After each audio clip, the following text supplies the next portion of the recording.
చావురానివాడు.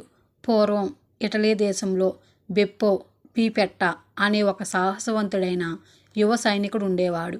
వాడొకనాడు నిర్జీవమైన అరణ్యం గుండా పోతుండగా ఒకచోట ఒక వర్తకుణ్ణి ఇద్దరు దొంగలు పట్టి కొడుతుండడం కంటపడింది. వెంటనే బెప్పో పులిలాగా ఆ దొంగలపై విరుచుకు పడేసరికి వాళ్ళు పరారైపోయారు. వర్తకుడు గాయపడలేదని రూఢీ చేసుకొని ఆయనని పరిచయమైనా చేసుకోకుండా బెప్పో తన దారిన వెళ్ళిపోయాడు.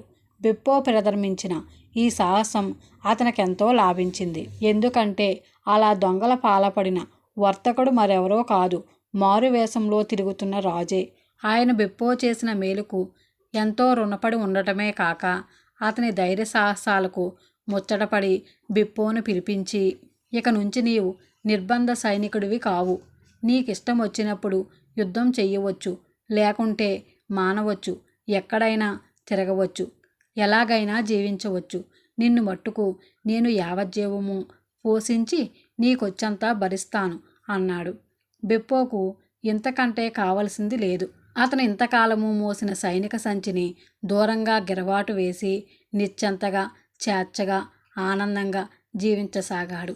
అతనికొకనాడు ముసలి సైనికుడు జతపడి, నీవు సైనికుడివైతే సంచేది అని అడిగాడు. సైనికుడుగా పనిచేయకుండానే మా యాజమాని నన్ను పోషిస్తానన్నాడు అన్నాడు బెప్పో. అదృష్టవంతుడివి. అయితే నా సంచి ఇస్తాను, తీసుకో. అది మామూలు సంచి కాదు. దీని మూతి విప్పి ఎదురుగా ఉన్నవాణ్ణి దూకు అనగానే ఆ మనిషి సంచిలోకి దూకేస్తాడు. నీవు దాని మూతి విప్పేదాకా పైకి రాలేడు.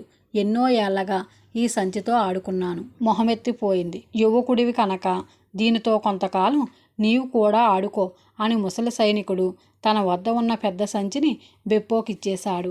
బెప్పో ఆ సంచికి నిజంగా మహిమ ఉన్నదని రుజువు చేసుకున్నాడు. తనతో పోట్లాట పెట్టుకున్న వారిని ఒకరిద్దరిని దూకు అనగానే ఆ సంచిలోకి దూకి అతను విడిచిపెట్టేదాకా అందులోనే ఉండిపోయారు. అతను 2 ఏళ్ళు తన గ్రామంలో గడిపిన తర్వాత కాలు దురద పెట్టింది. అందుచేత అతను మళ్ళీ రాజధానికి తిరిగి వచ్చాడు. నగరం అంతా విచారసూచకంగా ఉన్నది. ప్రతి ఇంటికి నల్లగొడ్డలు వేలాడుతున్నాయి. అతను ఇందుకు కారణమేమిటని అడిగితే, నీకు తెలీదా? ఈ వేళ అర్ధరాత్రికి సైతాను వచ్చి రాజకుమార్తెను ఎత్తుకుపోతున్నాడు. కొన్ని ఏళ్ల క్రితం మన రాజుగారి చేత ఈ సైతాన్ ఒక కాగితం పైన సంతకం చేయించుకున్నాడు.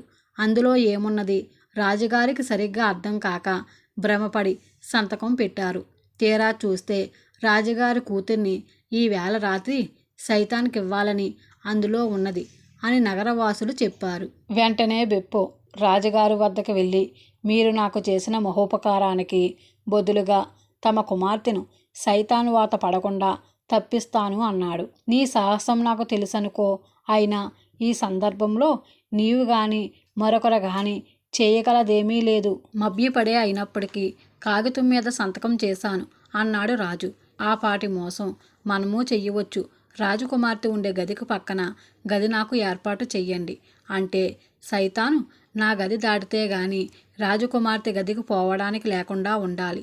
నాకొక బల్ల, మంచి దుడ్డుకర్ర, కలము, కాగితము, సిరాబుడ్డి దయచేయించండి. మిగిలినదంతా నేను చూసుకుంటాను అన్నాడు బెప్పో. బెప్పో ప్రమాదం నివారించగలడని రాజుగారికి ఏ కోసానా నమ్మకం లేదు. అయినా ఆయన అతను కోరిన ఏర్పాట్లన్నీ చేశాడు. రాజకుమార్తె ఉండే గదికి పక్క గదిలో చేరి బల్ల మీద తన సంచిని మూతి విప్పి సిద్ధంగా ఉంచి గవాక్షం తెరిచి దాని వద్ద బెప్పో నిలబడి ఉన్నాడు. సరిగ్గా అర్ధరాత్రి వేళ భూమి కంపించింది. మెరుపులు మెరిశాయి, ఉరుములు వినవచ్చాయి. అంతటా గంధకం వాసన వ్యాపించింది. రాజభవనంలోకి నక్షత్రంలాగా దూసుకు వస్తున్న సైతానును దూకు అని బెప్పో అనేసరికి సైతాను సూటిగా వచ్చి అతని సంచిలో పడిపోయాడు. వెంటనే బెప్పో సంచి మూతి బిగించాడు. సంచిలో చిక్కిన సైతాన్ కాసేపు గర్జించి మౌనం వహించిన మీదట, బెప్పో ఏం ఇలా వచ్చావు అని అడిగాడు. అది నీకు సంబంధించిన విషయం కాదు అన్నాడు సైతాను సంచిలో నుంచి. పూర్తిగా నాకు సంబంధించిన విషయం. నీవు రాజుగారి కుమార్తెను కాజేసుకుపోదామని వచ్చావు. నీ ప్రయత్నం పడగొట్టాలని నేను వచ్చాను. రాజకుమార్తె జోలికి రానని మాట ఇయ్యి, నిన్ను సంచిలో నుంచి బయటికి రానిస్తాను అన్నాడు బెప్పో. అదంతా ఒట్టి మాట. ఈవేళ అర్ధరాత్రి దాటినప్పటి నుంచి రాజకుమార్తె నా సొత్తు అలా అని రాజుగారు నాకు పత్రం రాసి సంతకం చేసి ఇచ్చాడు అన్నాడు సైతాన్. ఆ సంగతి నాకు తెలుసు. ఆ ఒప్పందం చించేస్తావా లేదా ఆఖరిసారి అడుగుతున్నాను అన్నాడు బెప్పో. నా వ్యవహారంలో జోక్యం కలిగించుకోకు. ముందు నన్ను సంచి నుంచి బయటికి రాని అన్నాడు సైతాన్. సరే అయితే అని బెప్పో దుడ్డుకర్రతో సంచిని బాధసాగాడు. నరలోకానికి ప్రభువైన సైతాన్ తన లోకంలో శరీర బాధలకు అతీతుడు. కానీ అతను మానవ లోకానికి రావాలంటే మానవ సహజమైన గుణాల గల శరీరాన్ని ధరించి మరీ రావాలి. అందుచేత సైతానును దుడ్డికర్ర దెబ్బలు తీవ్రంగా బాధపెట్టాయి. ఆ బాధతో సైతాన్ అరిచాడు, ఆక్రోశించాడు. చివరకు కాళ్ళు బేరానికి వచ్చి తనను సంచిలో నుంచి పైకి రానిచ్చినట్లయితే రాజకుమార్తె జోలికి రానన్నాడు. నీవు పత్రాలపై సంతకాలు చేయించుకునేవాడివి. నీ నోటి మాటలకు విలువ లేదు. నేను పత్రం తయారు చేశాను. నీ చెయ్యి బయటపెట్టి దానిపై సంతకం చెయ్యి. ఆ తర్వాతనే నిన్ను వదిలిపెట్టేది అంటూ బెప్పో ఒక పత్రం తయారు చేసి దానిపై సైతాను చేత సంతకం చేయించి ఆ తర్వాత సైతానును సంచి నుంచి పైకి రానిచ్చాడు. గంధకం వాసనలు వెదజల్లుతూ ఒక్క మెరుపు మెరిసింది. సైతాన్ గదిలో నుంచి నిష్క్రమించాడు. తరువాత రాజుగారు, ఆయన కుమార్తె, కొలువులో ఉన్నవాళ్ళు తన చుట్టూ చేరి తెగ మెచ్చుకుంటుంటే బెప్పో సిగ్గుతో తల వంచుకున్నాడు. అతని గౌరవార్థం రాజుగారు బ్రహ్మాండమైన విందు చేసి అతన్ని సాగనంపాడు. మళ్ళీ బెప్పోకు దేశాటన మొహమెత్తింది.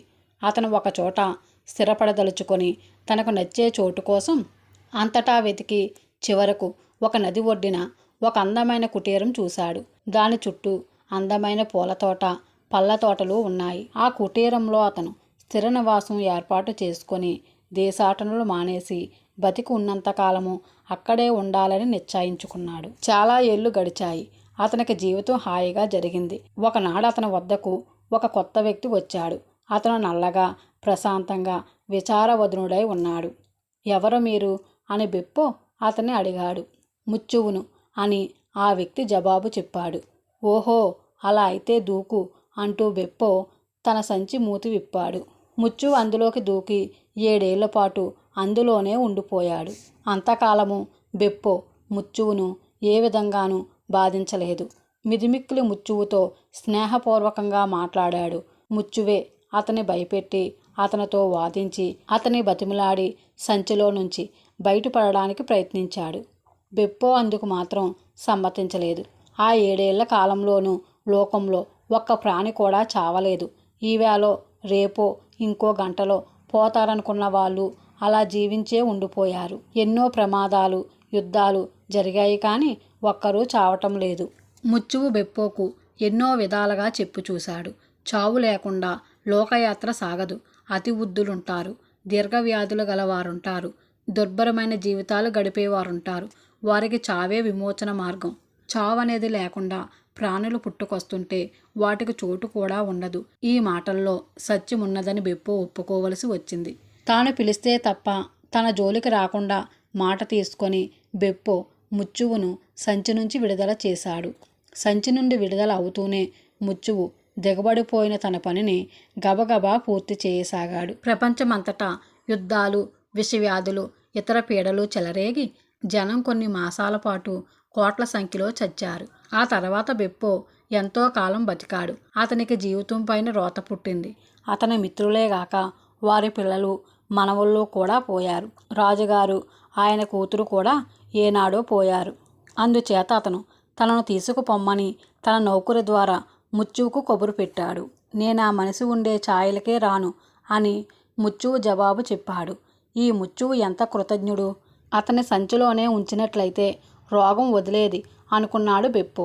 ముచ్చువు తన శరీరం నుంచి ఆత్మను వేరు చేయి నిరాకరించాడు కనుక తాను స్వర్గానికో నరకానికో బొందితో పోవడం తప్ప మరొక మార్గం లేదని బెప్పో నిర్ణయించుకున్నాడు. తనకు స్వర్గంలో చోటు ఉంటుందని అతనికి తోచలేదు.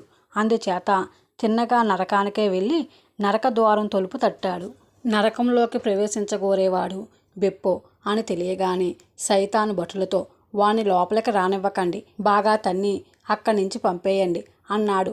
వాళ్ళు అలాగే చేశారు. ఇక తనకు స్వర్గం తప్ప వేరే గతి లేదని నిర్ణయించుకొని బెప్పో స్వర్గానికి వెళ్ళి అక్కడ ద్వారపాలకుడితో తనను లోపలికి పోనివ్వమన్నాడు. ఈశ్వరుడు ఏమంటాడో కనుక్కొని వస్తాను అంటూ స్వర్గ ద్వారపాలకుడు లోపలికి వెళ్ళాడు. ఆ సమయంలో బెప్పో స్వర్గం ప్రహారీ గోడ మీదగా తన టోపీ లోపల ఉద్యానవనంలో పడేటట్లు గిరవాటు వేశాడు. ద్వారపాలకుడు తిరిగి వచ్చి, నిన్ను ఈశ్వరుడు లోపలికి రానివ్వద్దన్నాడు. నీవు చేసిన ఒకే ఒక మంచి పని సైతానును తన్నటం. అంత మాత్రాన నీకు స్వర్గార్హత లేదు. నీ స్థితి పాపం విచారించకరంగానే ఉన్నది, కానీ చట్టాన్ని ఉల్లంఘించడానికి లేదు కదా అన్నాడు. నిజమే, నేను నా తిప్పల పడతాను. నా టోపీ లోపల పడిపోయింది, అది కాస్త తెచ్చుకోనివ్వండి అన్నాడు బెప్పో. మంచిది, తీసుకువెళ్ళు అన్నాడు ద్వారపాలకుడు. బెప్పో లోపలికి వెళ్ళి తన టోపీ మీద కూర్చొని కదలలేదు. నా ఆస్తి నేను ఆక్రమించుకున్నాను. చట్ట ప్రకారము ఆస్తి కన్నా పవిత్రమైనదేమున్నది? నన్ను మీరు దీనిపైనుంచి కదిలించలేరు అన్నాడతను ద్వారపాలకుడితో. విషయం ఈశ్వరుడి దాకా వెళ్ళింది. స్వర్గంలో అంగుళం మేర దొరికినా స్వర్గమంతా దొరికినట్టే. ఎందుకంటే స్వర్గంలో విభాగాలు లేవు. వాణ్ణి స్వర్గంలోనే ఉండనివ్వండి అన్నాడు ఈశ్వరుడు.